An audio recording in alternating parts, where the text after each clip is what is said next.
When I was 5 or 6 years old, I lived in a house that was haunted. Every night I would lay down to go to bed.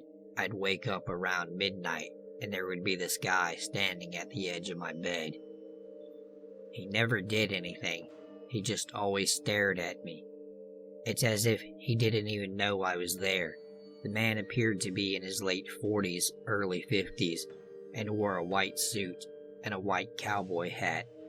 I believe that he was some kind of rancher or country singer. I was always scared to move. I'd always just lay frozen in bed for hours until the sun came up. One day I was in my brother's room playing Mario Brothers on the NES, and I seen hundreds of eyes appear on the wall. They just stared, and the room temperature dropped by like 20 degrees, and I could hear whispering and breathing.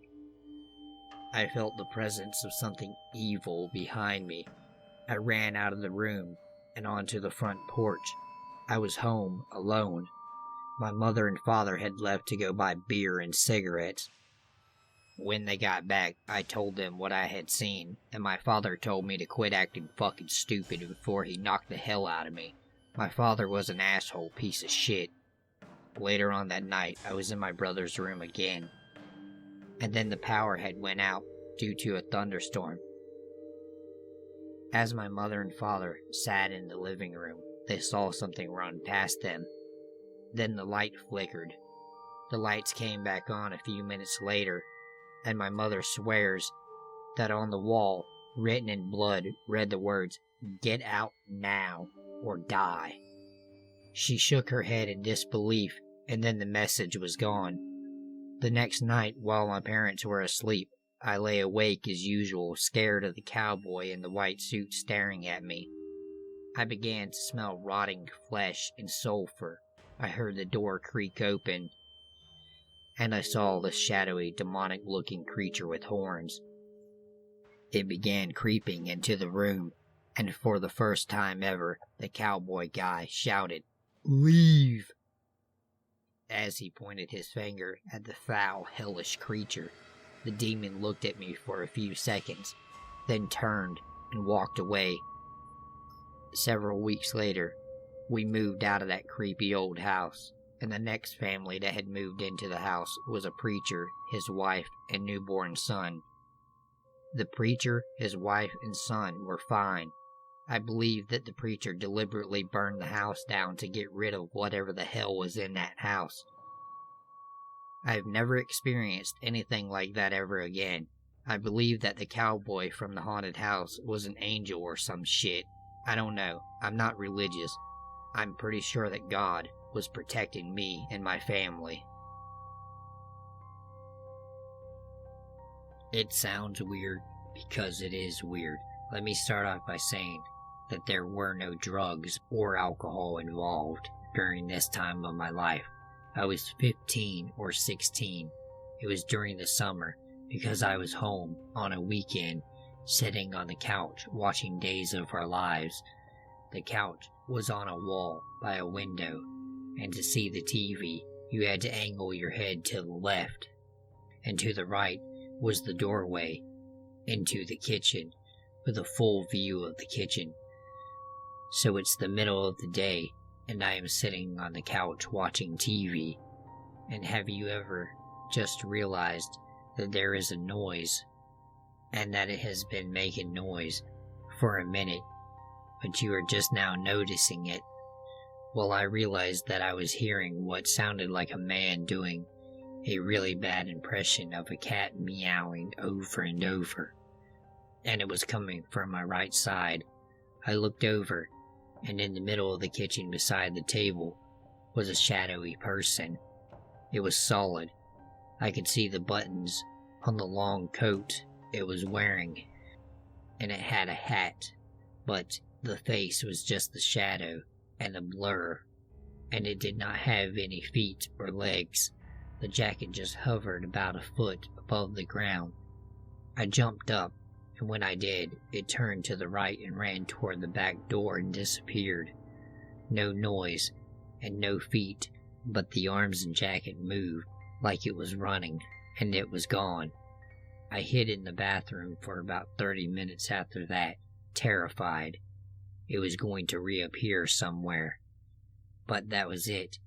Never saw anything like it again.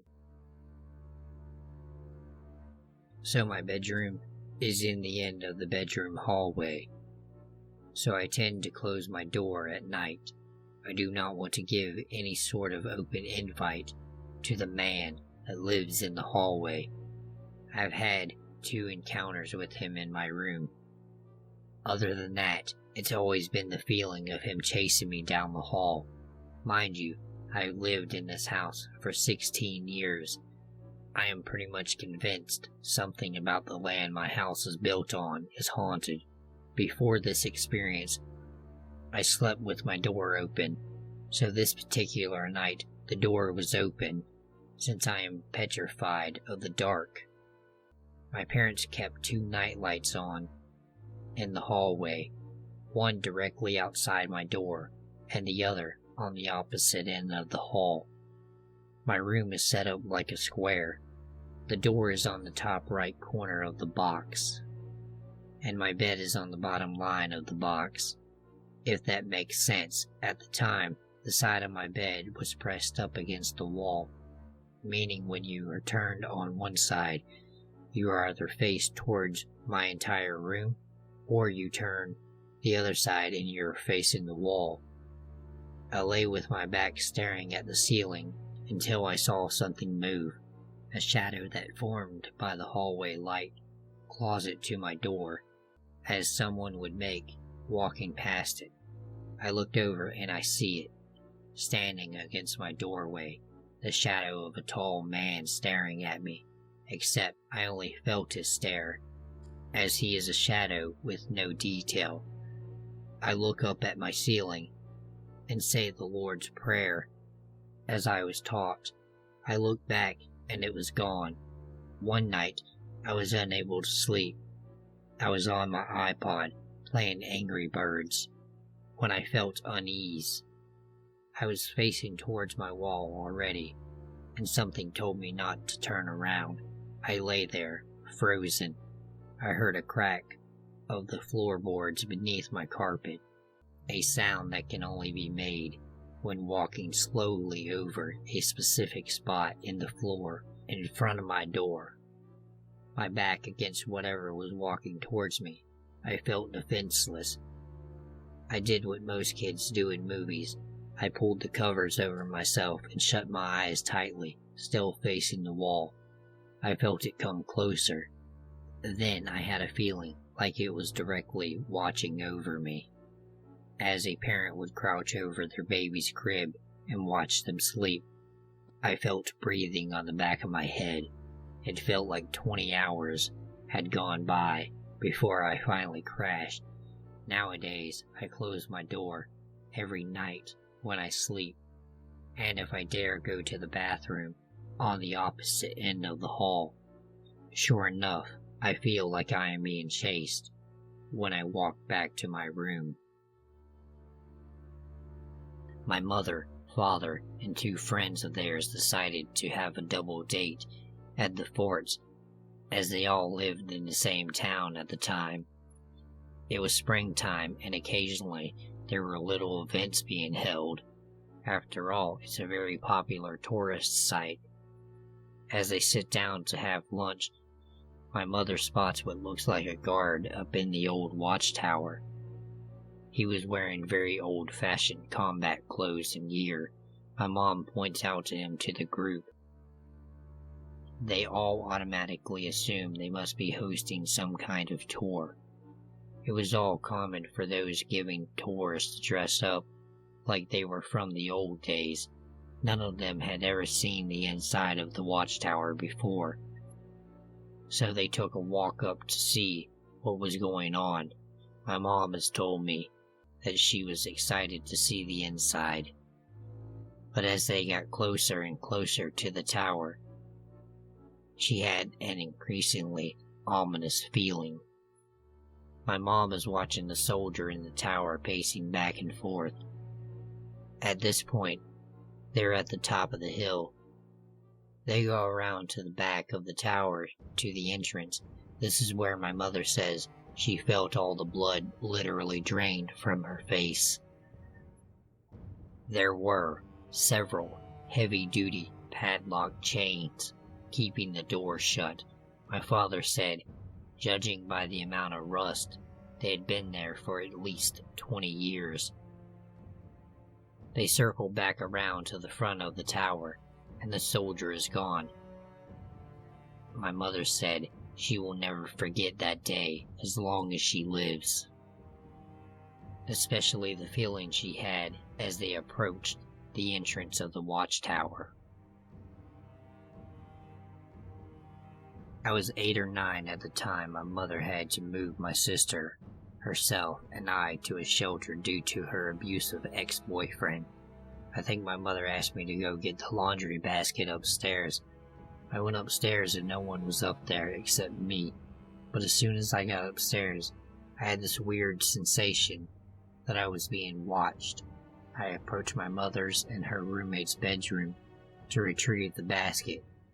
As I walked back to approach the staircase, I felt a breeze, which was odd since the window in there couldn't open. I shivered in fear knowing something strange was about to happen. This wasn't the first time I have felt an eerie presence. At this time I haven't seen any strange phenomenon in quite some time. A little boy that sounded on the verge of tears called out, "Mommy, Daddy, help me. Anyone please, anyone save me." I dropped the basket, sprinting to the window to see if anyone was down there. I was so scared to see no one outside that I lost all control of my body and started to scream until I raced downstairs. I asked around to see if anyone has heard such a thing, but no one has heard a little boy outside. I have seen things before, but never heard a voice or a spirit, whatever you want to call it.